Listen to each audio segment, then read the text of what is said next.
welcome to English Lesson 17. I hope you're having a wonderful day today. We are going to be talking in English class about Christopher Columbus. Christopher Columbus, you probably know him as Cristobal Colon. In English, we know him as Christopher Columbus. So for English, you guys are not going to be doing grammar pages for the next 2 weeks. You're going to be working in your Christopher Columbus book. So if you don't have this with you, I want you to pause your video and get this book. Okay, now I want everyone to take your pencil and I want you to write your name. You have a bigger white space than I do. I want you to write your name in that big white space on the bottom. Okay, so pause your video and write your name on the big white space. And you can make it all pretty and everything. Okay. Now I want you to take a look at what your book has inside of it. So open it up carefully. The first page you'll see says, Meet Christopher Columbus. We're going to do this page today. We also are going to do the next page. Now mine is colored and yours is not. Oops, excuse me. Stuff is falling out. Mine is colored, yours is not. You're going to be coloring yours today.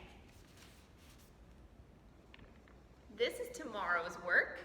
We're going to be talking about the Native Americans and explorers, and then you're going to answer the questions tomorrow. So don't do this page today. This is going to be tomorrow's work. Then the day after, we have a fun activity with some mystery flaps, which I'll explain on Wednesday. Thursday, we're going to be talking about voyaging. See the nice big ship? That's super cool.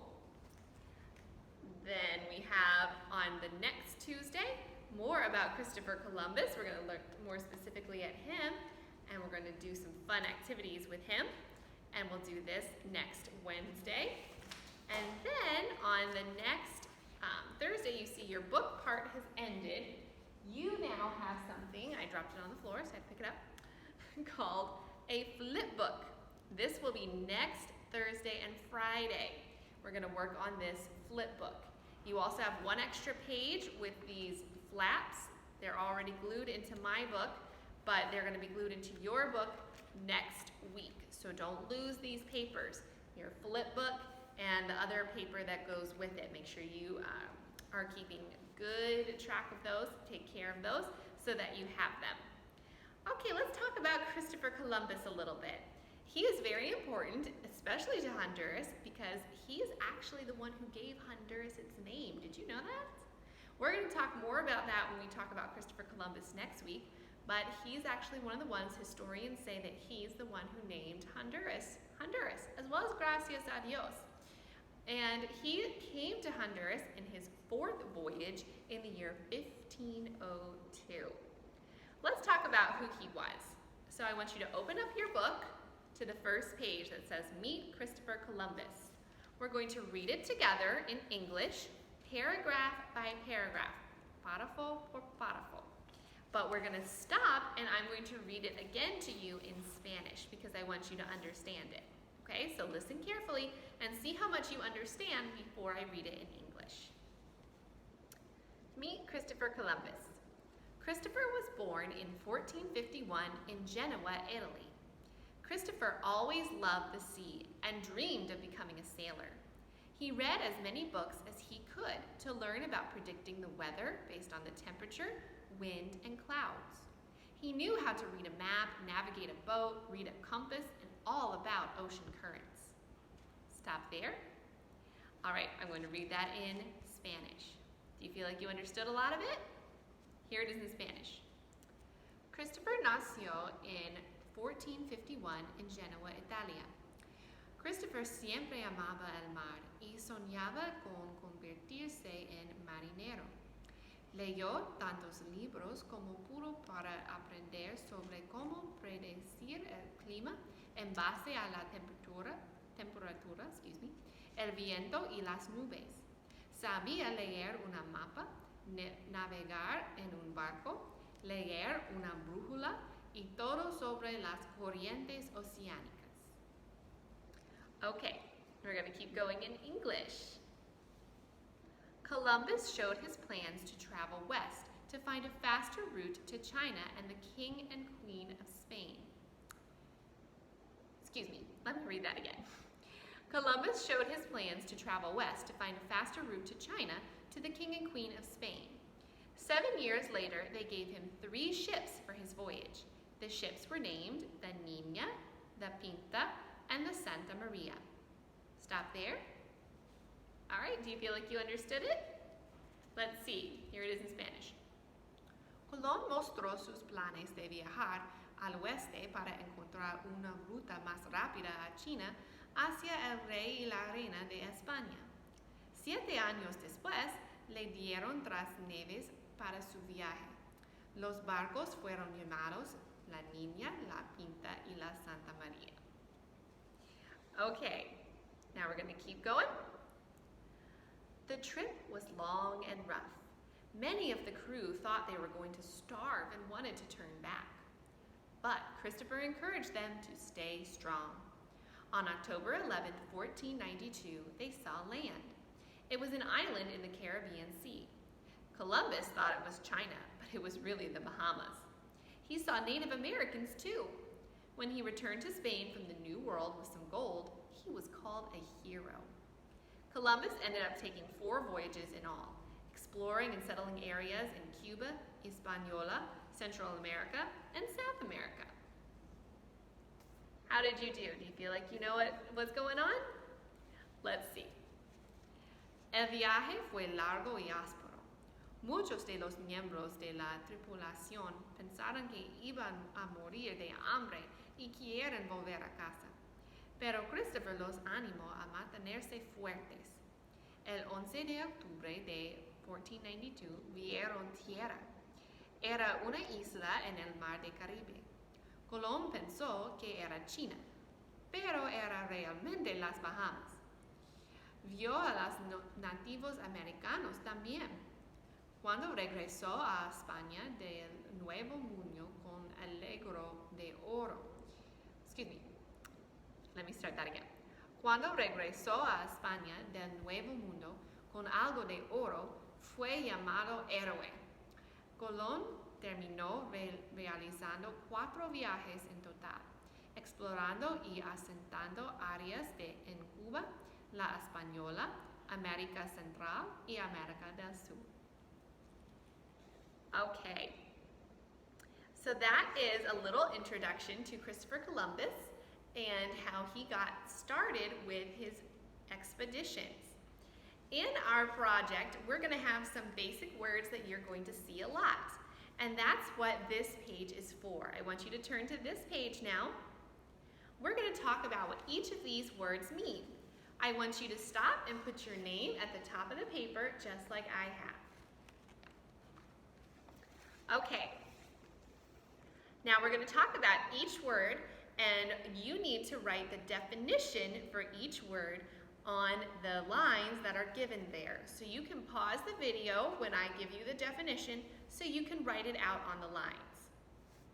The first word we're going to talk about is an explorer. Explorer. Here's the definition for explorer. A person who travels to unknown places, usually in search of something valuable or rare, like gold or spices. So a person who travels to unknown places, usually in search of something valuable or rare, like gold or spices. That's an explorer. So it's someone who goes out searching for things. Christopher Columbus was an explorer. He went out looking for a new route to China because everyone knew that in China were all kinds of things. Excuse me. Were all kinds of things like spices and gold and silk, and so they wanted to be able to get there. They knew how to get there by land, but not by sea. So Christopher Columbus went out to search for a route by sea. So he was an explorer. The next word we're going to see very often is native. In fact, we saw this one in our reading that we just did. Native. A native is a person who was born in the country in which he or she currently lives. So you are a native of Honduras. A native is a person who was born in the country in which he or she currently lives.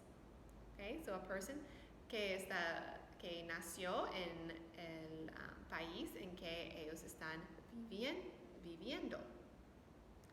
So you're a native of Honduras. I am not a native of Honduras. I am a native of Los Estados Unidos. Native. A lot of times when you see native or hear native when we're talking about Christopher Columbus, we're going to be talking about the Indians that he met that were here in the Americas. Okay, the next word, you'll see the spot next to the king and queen is the word sponsor. Sponsor.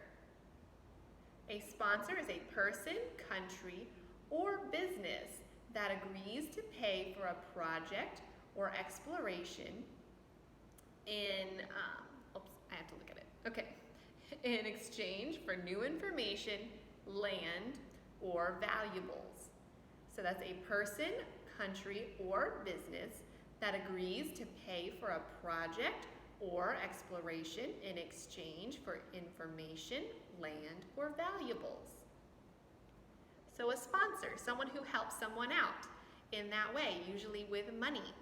So that's exactly what the King and Queen of Spain, King Ferdinand and Queen Isabella, were for Columbus. They were his sponsors, along with the Kingdom of Spain, because he needed money in order to buy a boat, pay a crew to sail with him, and go find those things. So he had some sponsors, and that would have been the King and Queen of Spain. Okay, now we have the word navigator. Navigator. So this in English is a compass.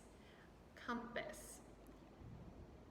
A navigator is the person in charge of plotting and directing the course of a ship. The person in charge of plotting and directing the course of a ship. So the navigator on a ship has a very important job. They have to tell the pilot where to go. If the navigator doesn't do their job, you're going to get lost. Could you imagine being lost in the ocean? Whew, not a good thing, right? So the navigator for Columbus was very important because no one had been to the Americas around that time. They weren't sure that it was even possible to go over there. So the navigator was learning new places and mapping out new places with Christopher Columbus. Okay, our next word is voyage. Voyage.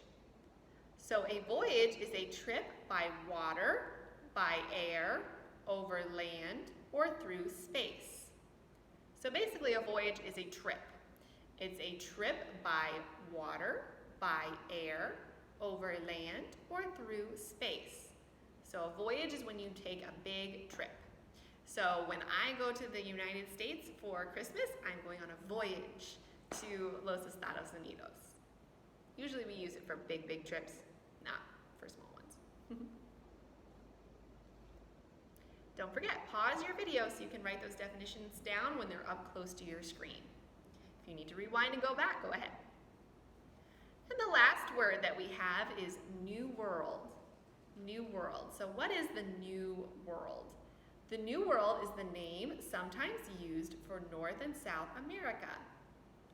The name sometimes used for North and South America. So we use the term New World for North and South America because they didn't know that it existed before it was discovered by Columbus and other explorers like him. They thought that Europe and Africa was all that there was, and a little bit of Asia that they knew about. But they didn't know about this whole other continent over here that we know now as the Americas, where we live. It was unknown back then, so it was like a brand new world at the time that it was discovered. All right, those are our definitions for today. So that is all that you need to complete.